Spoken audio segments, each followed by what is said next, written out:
观众朋友，大家好，欢迎大家准时收看《福喜来也》节目，我是综艺圈阿權妹。好，問大家同一件事情，同看下阿權妹我青苔嘅夢想，青苔嘅目標係乜嘅？有談到冇？不是當大明星，我青苔夢想，係希望我第30歲時節。好啦，可能有點困難，30歲有一些退休，40歲好誒，我希望我第40歲時節。做得轉到苗栗我嘅故鄉，開一間咖啡堂，還個間甜點店。因為阿權妹我青好食咖啡，還個食甜點，還個青好還做得順沙嘅做民宿。因為阿權妹我嘅夢想，雖然我唔知我自家有可能做得實現樣嘅夢想冇，不過阿權妹基本要同大家小結一三年，佢真見。阿權妹我嘅夢想實現了，他自己就有這個夢想夢幻的一個園地。好，接下來分享給我們的來賓，歡迎好家農莊的玉仙，歡迎你。太卡好，大家好，我是來自3義的好家農莊，我叫廖玉仙，大家都叫我飄飄。飄飄，好，歡迎飄飄來到你節目現場哦。真的，飄飄，我好羨慕你哦，你完成了一個就是我心裡的夢想。你們家的農莊非常的特別，有非常多跟別人不一樣的理念。我知道之後，我就覺得。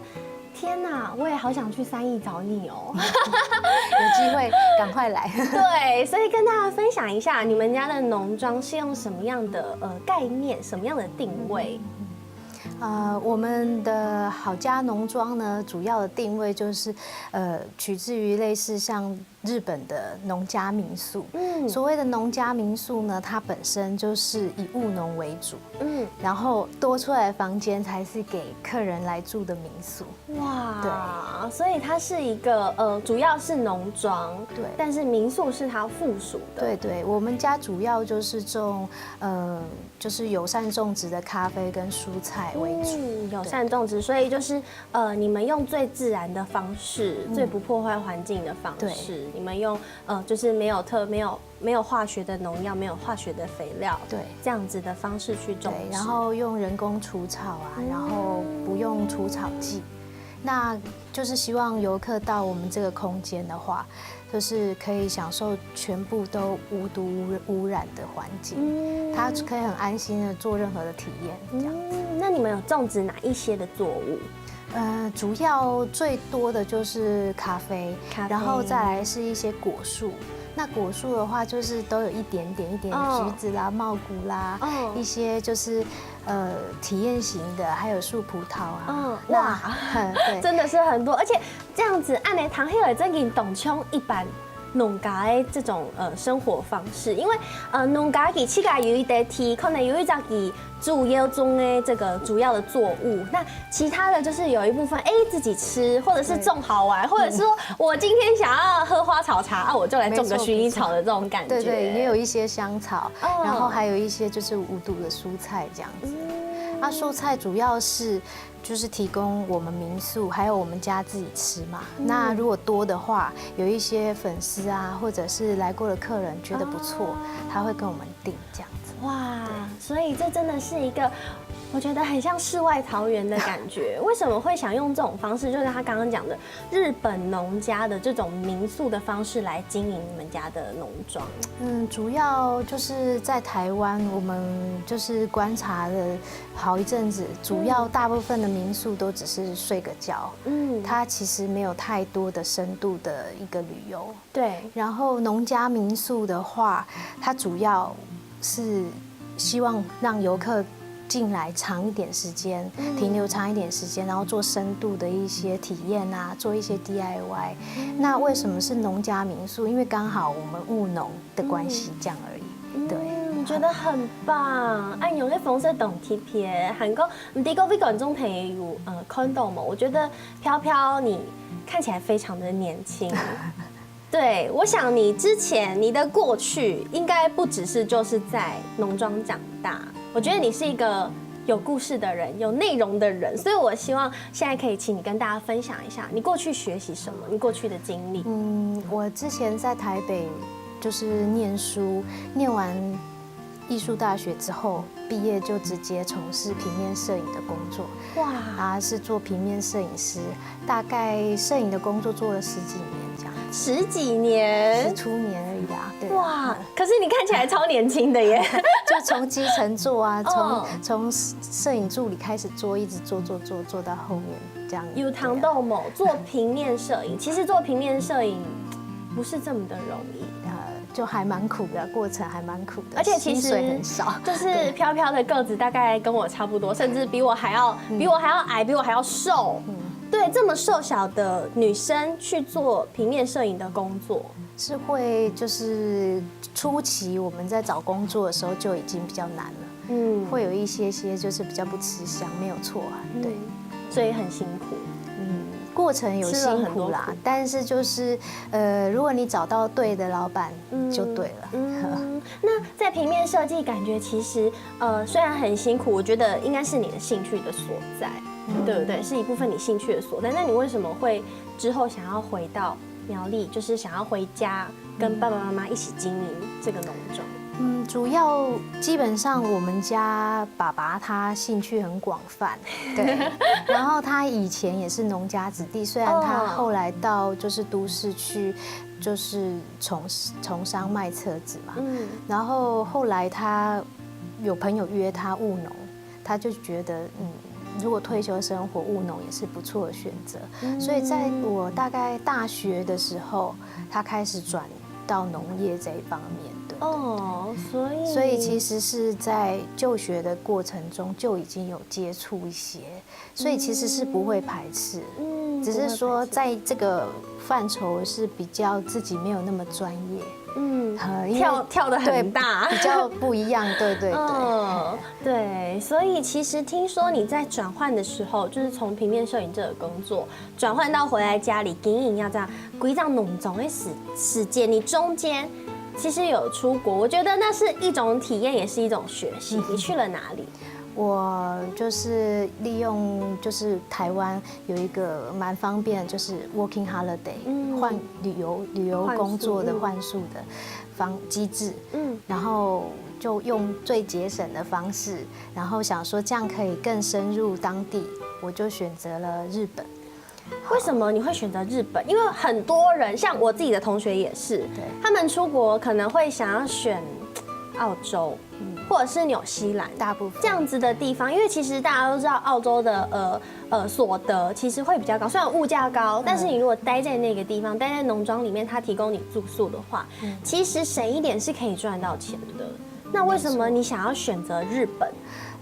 那个当初的考量是因为觉得，在像澳洲、纽西兰这种地方，它是比较大规模的农业，都是用机具比较多。那日本的话，它的不管是国家的操作方式，还有就是农家的操作方式，都是比较小而精致。对。然后跟我自己想的啦，可能跟台湾的未来是会比较契合、比较接近，因为都是小农比较多，然后做经济价值高一点的东西，半观光的方式，对。从引力中，懂得会像是美洲大陆啊、澳洲大陆，这个他们的陆地都是懂胎懂法，给到这种东西可能要用飞航机去撒饲料，用飞机去撒饲料，不是撒肥料，说错了啦。机具去采收，但是在我们台湾，我们地狭人稠。所以我们可能没有办法做这样子的农业类型，比较难。所以其实很多人的出国是去可能增加自己的见识，那可能累积一点点经验跟钱财。但是我觉得飘飘你的出国经验，你是有目的性的，你不只想要累积自己的见识，你还是希望可以对你的未来、对你的家里是有帮助的。就是那个一兼二顾嘛。我们出去当然是要有一点借口了，对，大家有一点借口说服家人，对不对？因为不能白白的出去嘛。所以你出国你是怎么选到你后来去工作的地方？这个机缘其实是蛮神奇的，就是说，我当初要出国前，要决定要去日本这件事情，我是完全不会50音。我完全不会日文，好可怕！而且我从小也不是一个哈日的小孩，所以连一些简单的那种什么干巴的啊，或者是什么一些简单的微细，这些都是不是很清楚的。然后决定了之后，就运气也蛮好的。后来就是因为工作的关系，然后有一些朋友介绍，然后透过一些管道认识了一些人。那他们就是刚好有一个朋友，他借了我3本书。那这个杂志里面呢，就是刚好有一期，叫做以南家的杂志，里面刚好有一期是在专门介绍农家民俗。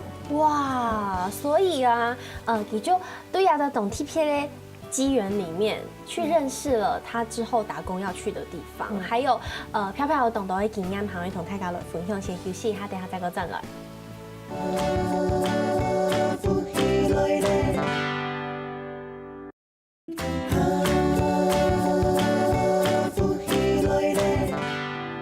好，欢迎进到福喜來嘅節目現場。今日要同大家來紹介係苗栗3年好家農莊、好家民宿。好，剛才有談到就是飄飄幾位來同大家分享講嘅故事。來談故事以前呢，聽說會顯得靈異比咖比啦，就是飄飄你們家的咖啡，對不對？對。好，所以現在飄飄要幫我泡咖啡。好。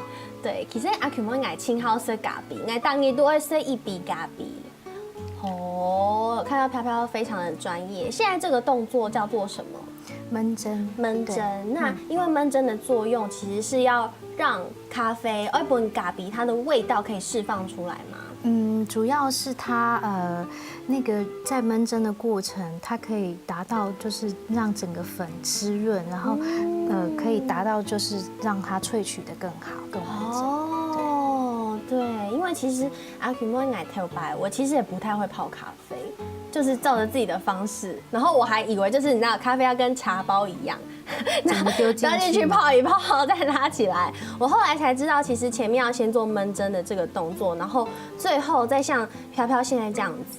绕圈圈，其实它的壶嘴用这个细细长长，按呢悠悠的管的呀，老水天天的按呢倒下来，是不是要小小管的，就是细细的水这样子冲咖啡比较好？对，我的老师是说呢，就是把水呢轻轻的放上去，而不是冲下去。不是把咖啡说啊，墙壁这个没有冲到的，来去冲一下。对，那个没按呢，滤纸是不能冲到，没有错。滤纸是不能冲到，所以就只能冲里面的咖啡豆。哦，哇，这下面咖啡的色泽啊，它是透明的，它不是非常，因为有一些咖啡粉太细的，我觉得第一个它滴很难滴哦，对，然后冲出来就不够颜色，其实会比较浊。这个咖啡是非常清透，对啊，对，等一下你可以品尝看看。哇，好期待哦呀！整个摄影棚都批到飘飘他们家的咖啡味，因为很新鲜的关系。对，而且新鲜的豆子啊，冲下去的时候，它是会膨起来的，对不对？它会整个像就充满气泡，像在呼吸一样，非常的漂亮。哇，所以这样子，这个咖啡粉挂耳式的咖啡粉，它一包大概有记得多少公克？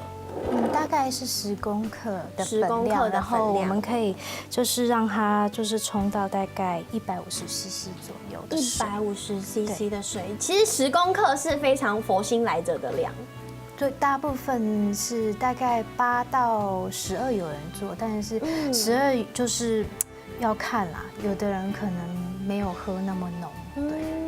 所以量越多，它相对的虽然可以冲多一点量，但它可能也会越浓，对不对？不过也不是全然这样，就是要看你买的那个挂耳包它的焙度。如果说它是很轻焙的，然后弄到12克，那是还可以接受，因为怕它不够浓嘛。对。所以10公克的咖啡粉可以冲150公克的水，那个是就是建议啦。哇，好棒，好期待哦！呀，下租10条，今后就来一笔咖啡。对不起，好香哦！为什么要这样摇一摇？稍微摇一下呢，是因为就是我们刚萃取的这个下面会比较浓，然后上面就是可能会比较淡一点点。那这个时候如果我们有汤匙做搅拌的话，它会更好。如果没有的话，你就是稍微让它摇一摇就对了。对，好，那现在会比较混合一点。准备可以喝咖啡之后，我就要来听飘飘的故事，是飘飘的故事时间。你当初从杂志里面，挑到了你后来去打工换宿的民宿。对，这间民宿叫什么？这家民宿叫做미라이지구，就是未来熟的意思。未来熟。对。它这个名字是来自于他们家一个经济作物，一种花的花语。他们主要是种水仙百合的花，然后这个水仙百合的花语就是说朝着未来的道路前进，所以它叫未来树。对，这个是对杏子妈妈跟我说的。对，所以在这一间民宿里面，它跟一般的民宿有什么样的不一样，让你想要在这里工作？基本上呢，其实我会到这个民宿真的是误打误撞。我不知道这个民宿这么有名，然后又这么的，就是地缘关系这么好。谢谢，请用。是这样，它这个农家民宿呢，在长野县的南部，然后是在一个山谷里面。虽然是山谷，可是它海拔有900公尺高。然后空气非常好啊，水源也非常好。那在长野这个县呢，其实是农业的大镇。其实他们种的菜都比我们这里的漂亮了好多倍，然后是很好种的。他们的土啊也是很肥沃这样子。那你在这里的工作内容大概是什么？我在未来署的工作呢，平常如果是旺季，我就是跟着杏子老板娘，当她的小秘书。他其实一天就是有客人来的话，就是陪客人聊天，然后或者是招待客人。那如果说没有那么多来喝茶的客人，我们就是准备下午晚餐的那个餐点，然后晚上有住宿的客人会进来。那隔天我们就是有打扫的工作。对。那你刚刚说，因为民宿大部分都有分淡季跟旺季，对。那旺季的时候，当然就是主要就是民宿的部分。那淡季的时候就是休假。所谓的淡季呢，就对他们来讲就是下雪，雪季比较冷的时候。那外面积很多雪，基本上那又很乡下，所以它不太会有客人会来。然后那个时候在杏子妈妈家，她本业是种水仙百合的切花嘛。那她后来年纪比较大之后，就交给她儿子去当社长，让他儿子去管。那就在民宿的旁边就有16栋的温室，哇，全部都是种花的。16栋，对，很大，面积很大。然后我就是雪季的时候，可能就不是那么多工作嘛。那他也很疼我，他就说啊，你来这里换工都没有薪水嘛，那我帮你问问看我儿子可不可以让你去打工，赚一点小零用钱，补贴一下买一些日用品啊什么的。然后后来我就到花市去打工。对。所以就后来就是在花市的部分，所以你也学习到一些技巧，也是挣了美丽回来跟家人一起经营农庄之后也可以用的技术，对不对？对，有一些概念是这样。然后还有就是说，我也争取了，我比较早起一点的话，然后我的欧豆桑可以就是教我怎么样育苗，从种子蔬菜的种子怎么样育苗，然后怎么样在温室里面让它发芽，怎么样去换盆子，让它就是长成像一般我们在外面买到的菜苗这样。其实育苗不是这么简单的事情，因为冲动的种菜也可能冲感妈妈很多种菜的人，对，他们没有办法完全的自己育苗，因为自己育苗如果育得不好，它之后的长成就会可能没有办法那么的健康。但是就会从外面来买看起来比较健康的苗。为什么我说是看起来呢？玉贤跟大家说一下。一般我们家是大部分是自己育苗。那为什么自己育苗？就是说，我们买来的菜苗，它也许在小的时候它是吃化肥的。然后它的照顾当然就是全部的化学去处理，它才可以在很小短时间内长得很快很胖这样子。那可是往往很多时候你带回家种不到1个礼拜，它可能就开始就败了。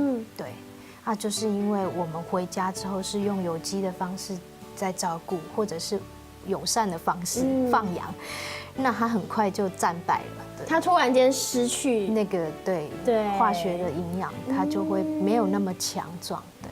然后你在日本不，单枪后头懂的东西，后头懂的紫色回来可以用，喊勾。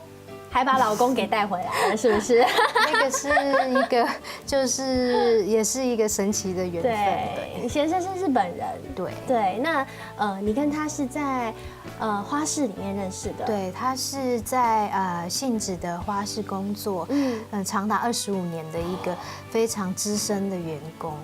就是社长下来就是他了。基本上他比社长的那个年资还要久。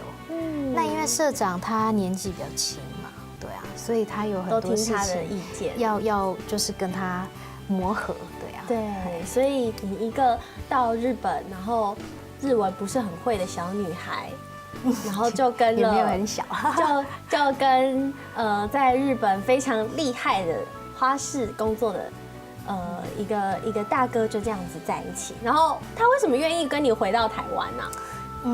我刚刚有提到，就是说，因为他在那里工作已经25年了，那基本上他替人家工作了一辈子，差不多。然后因为他小时候父母就很早就过世了，所以他一个人住嘛。第一他就没有家累，那第二因为他这个工作已经做了蛮久，再加上他跟年轻社长有很多的就是意见啊，可能不是说那么的合，所以需要磨合，他也觉得蛮辛苦的吧。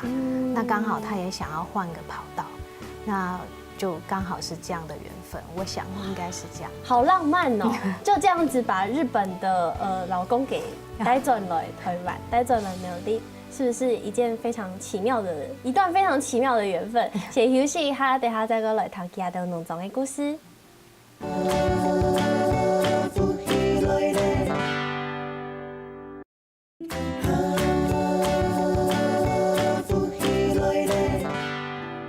好。我较无闲，都会同大家啉一杯咖啡。欢迎真的福气来的节目现场。你节目根本有唱都会就是飘飘跟大家介绍你们家的好家农庄、好家民宿。刚刚飘飘提供故事的时节泡咖啡不爱生。阿 Q 妹懂接水咖啡。我其实不喜欢唔好吃苦味，咩唔好吃酸呢。但是你们家的咖啡有酸味，但是它是。很柔顺，对不对？对，它不是那个这是什么的酸味，它是很香、很顺，就是在咖啡里面很刚好的酸味，非常的刚好。而且，因为我觉得应该是飘飘也很会泡，而且他们家的豆子应该是真的有挑过，因为它不会苦涩，完全没负味米稀，它就是香味。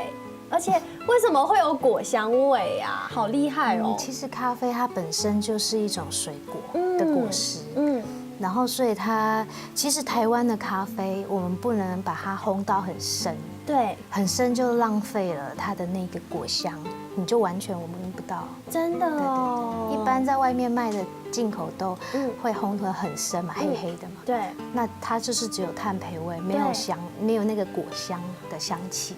难怪。然后我觉得我还有一个问题，我听说飘飘你以前都不喝咖啡，对，为什么？因为我的体质比较敏感，我很容易胃痛，然后就是不舒服。对，那你怎么会种咖啡？你知道还要天天泡咖啡给大家喝，难道你自己不喝吗？我会喝啊，除了怀孕之外，其他时间都会喝。都会喝，所以你吃咖不咖咖啡，吃喝家里的咖啡没有问题。对。为什么会有这个差别？主要是因为我们家的咖啡，它经过很多次的，就是选别，至少每一颗豆子都被我摸过5次以上。对，为什么要挑这么多？你要把哪一些东西挑掉？我们主要会造成我们的身体负担，像是会心悸啊，还就是会睡不着，或者是胃痛。对，我也会胃痛、反胃。那这几种里面最严重的就是未熟的豆子。未熟的豆子是在果树上面还没有成熟的豆子吗？对。哦，那它这个未熟豆为什么就是那么严重，它就是里面有一些激素会让你觉得很不舒服。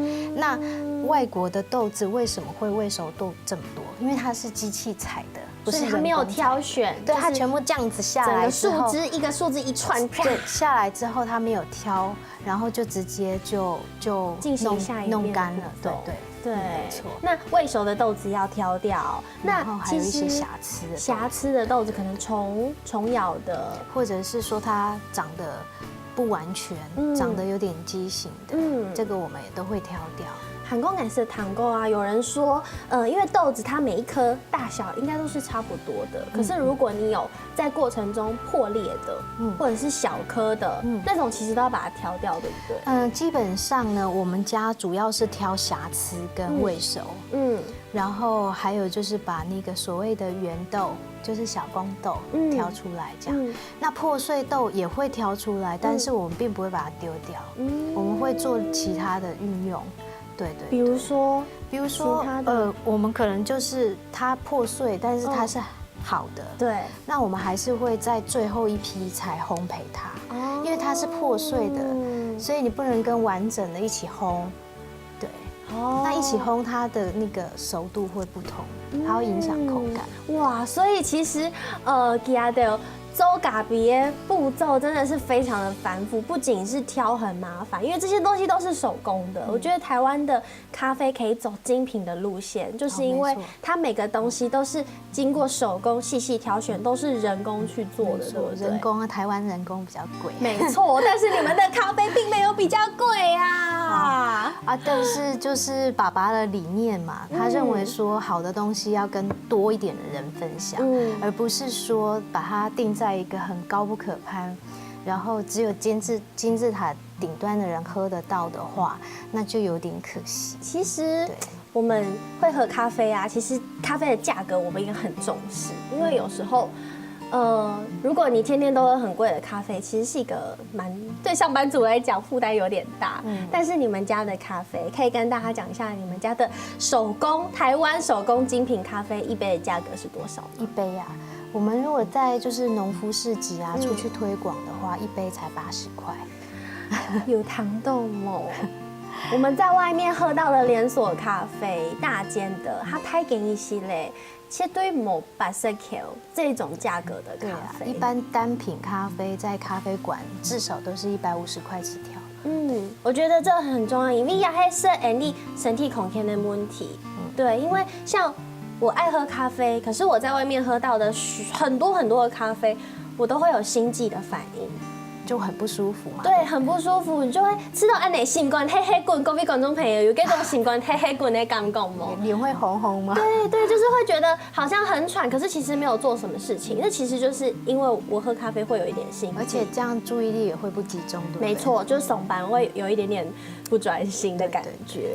所以我喝咖啡也是会挑过，就是不能什么都喝。所以很多观众朋友讲，你知道我们在说咖啡不能喝咖啡，其实不见得是因为你真的不适合挑东西，要挑过，对不对？就跟吃菜、吃东西一样，要择食。对，择食，选择的择。对，那你们家咖啡的品种，因为咖啡品种有非常多，你们家是种哪一种的品种？主要是阿拉比卡为主。